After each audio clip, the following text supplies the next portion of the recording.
In the previous video, I welcomed you to Ethernet and I mentioned how it is both a data link and physical layer technology. In this video, we're going to focus primarily on those physical layer connections. How can we get devices connected to an Ethernet network? We'll look at the network cards themselves, and we'll look primarily at Ethernet cabling, which is by far the most popular type of cabling that we can use. And then we'll focus in on the two types of Ethernet cables, straight through and crossover. If you want to be able to communicate on an Ethernet network, you have to get connected.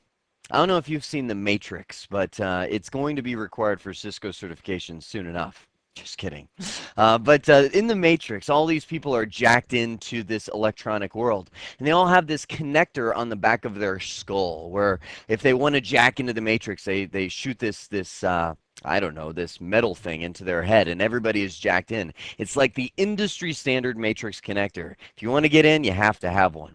In the same way, every device that's on your network has to have an industry standard connector that's compatible with Ethernet. Now, over on the left-hand side, I have a view of a PC, and I like that view because it shows both the new way of connecting to a network and the old way. It's actually probably a fairly old network card that you're seeing in the picture. The one on the left represents a ThinNet, T-H-I-N, ThinNet connection. And that was back in the day when we had ThinNet and ThickNet cables. We would literally have these baseball bat-sized cables running through the ceiling. Those are the ThickNet. And we would tap those with vampire taps. Did I mention this earlier? I might have. Little vampire taps that tap into the shielding of those and drop down little coax ThinNet cables to the PCs down here. Nowadays, we use these over here, which is just a transceiver. That is where you can plug in your Cat5 unshielded twisted pair cable. That is your matrix connector to Ethernet standards nowadays. Now, over on the right-hand side, I have a switch, and that is a picturesque picture of what your switch should look like. Although I will tell you, most IT rooms do not look like that. They will look like spaghetti, just cables thrown every which way. And I'll tell you, one of my favorite things to do when I'm consulting is just take a day, a full day, to unplug everything and recable it with Velcro just so it looks like what you see on the screen right there. That is the proper way to connect to a switch. And you know what's funny? You want to see how anal I am? As soon as I saw that picture, you know what my eyes went to? This right here. Hang on, let me grab my pen. This. You see that? That is a cable that is not in the Velcro bundle. As a matter of fact, that whole bundle right there, it's laziness, my friends. Laziness. There's no Velcro around that. It won't be long before that room turns to spaghetti. But that's all the industry standard connectors that plug into that switch. All typically Cat5 Ethernet. Now down below you see a router. Router typically has WAN connections and Ethernet connections. All of this is a standard base connections. Everybody speaks the same language and they're all plugging in the same network type. Now I've been taking for granted the entire series up to this point that you guys knew what Cat5 and things like that mean. It's almost impossible for me to talk without saying Cat5 or Cat5 on UTP. This is where I want to define those standards specifically. You can see over on the left-hand side, Category 5 unshielded twisted pair cable. This is by far the most popular cable standard that people use to connect to the network. The maximum distance one of those cables can go is 100 meters. So I can have a PC 100 meters away from the switch, which may be communicating to a server up to 100 meters away from that switch as well. So the switch acts as kind of a repeater for that signal in the middle. But that is Category 5 unshielded twisted pair. They have had different categories like Cat 1, Cat 2, Cat 3. That was a big standard cable. And as you increase in categories, you really increase in grades, like better and better grades. And technically, inside of this cable, the higher category you go, the more they actually twist the 8 pairs or 8 individual wires inside of that cable together tighter and tighter and tighter. Because the tighter the twists and the more twists there are, the better signal strength you're going to be able to get and the better and more resistant your cable is to interference. Now I do want to mention a warning. There is a category standard known as Cat 6 cabling. And you can go to any store and find in shrink wrap packages Cat 6 cable every which way. Cat 6 never really reached, and I'm speaking to this day, it may reach eventually a standardization, but it never reached industry approval. And what that means is a lot of devices will have trouble with Cat 6 cable. Typically older devices, maybe like 3, 4 years old, but there's still a lot of those kinds of devices that are out there. Switches, network hubs, things like that. And when you plug the Cat 6 cable in, the difference is these pins up top here are like very, very, very, very tinily different than the Cat 5. Now, on some devices, the difference won't really matter. It'll be like, okay, that'll be fine for us. But on some other devices, typically higher end devices where they're really precise as to how far apart these pins are, Cat 6 cables causes connection problems. Like if you wiggle it, it'll end up losing connection and things like that. So my recommendation is to buy Cat 5e. That is the official standard as of right now. Cat 5e cable wherever you go. Now, down below, you see the two different styles of fiber cable. Fiber also works with Ethernet technology and recently has become very easy to work with for the most part. Well, let me back that up. Back up.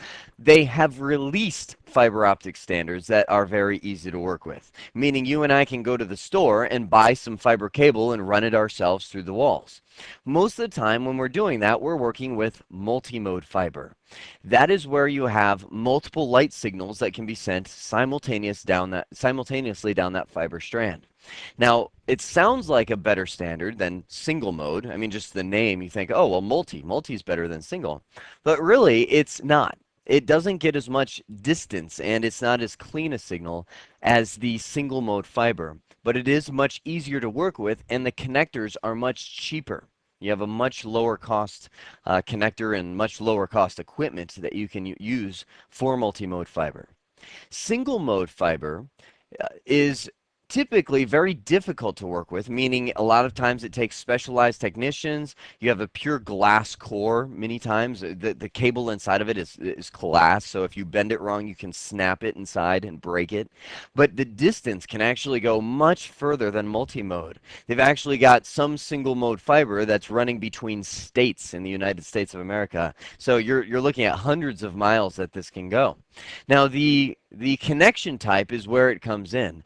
The connection really is based on what kind of equipment you have. It also takes much more expensive connectors for single mode fiber in order to connect. And you can see on both multi-mode and single mode, the connection type varies. And that's a little frustrating because many different vendors including Cisco, create their own little proprietary connectors where you have to buy the connectors from them in order to connect to their equipment. I'm foreseeing somewhere down the road there's going to be an industry standard connector that everybody uses, kind of like our RJ45 is for Cat 5e. But as of right now, fiber is still too new to have the same connector used everywhere. While fiber optic cable is becoming more and more popular, I would still say 95% of what you deal with on a day-to-day basis will be Cat 5 unshielded twisted pair. Now, it's almost a rite of passage as a network technician to have to crimp cables. I've crimped hundreds of cables, and I've had my fingers callous over to do this. But when you're crimping a cable, this is the process. Well, let me back up. You can purchase cables either pre-made or crimp your own. The advantages of pre-made is typically they're tested and they're secure cables, and you don't have to crimp them. You can just buy them from the store. But they are more expensive, and you cannot get the custom cable lengths like you can with your own cable. So you can go to the store and just buy a 1,000-foot spool of Cat 5 UTP and get a crimper and get some tips, and you're good to go. The first step in crimping cables is to separate your 8 individual wires into strands. And believe it or not, this is where most of the calluses happen because these are very tightly twisted together and you have to take your fingernail and separate them out into individual wires to where you have 8 individual colored wires. The second step is to arrange those wires in a standard. Now I'm going to talk about those standards on the next slide, but for now I'll just say arrange them in the standard. There are certain ways that you should have the colors lined up. Slip one of the tips on it. If you have one of those plastic connectors like you can see down here at the bottom, you can go ahead and say, well, I would like, to put this little plastic coupler to protect the clip on the cable on there, and then crimp them. By the time it's said and done, you have a finished Ethernet cable. I mentioned arranging those wires into a standard, or arranging the colors into a standard. Here they are. These are the Ethernet standards that you can use: T568A and T568B. Nowadays, the more popular standard to use all over the place is T568B. So what you would do is grab your wires and you would say orange stripe orange, green stripe blue, blue stripe green, brown, well, it's typically brown stripe brown, but it looks a little reddish there. And there are some cables that use red connectors, but it's typically brown stripe brown is the last one. If you choose to crimp that standard on one end of the cable and then crimp the same standard on the other end of the cable, you have a Cat5 UTP cable that will go 100 meters in length. And this brings up a good point. If you choose to create your own standard, like say I want to do blue, blue stripe, green, green stripe, orange, orange stripe, and brown, brown stripe, and just put them all in that order, well, I've created my own standard. The problem is it will not go 100 meters. It'll work, but it'll be a much shorter distance than the cable can go because they're arranged inside to spin the electricity. Look at these wires inside of the cable twist and turn around each other like this, and as the electricity is sent over the wires, it creates this electromagnetic field. And we're getting into stuff that's beyond my knowledge, but it's a field of resistance that resists interference. And if you don't have them crimped in this style, that field will not form and the cable will not go anywhere near as long as it should.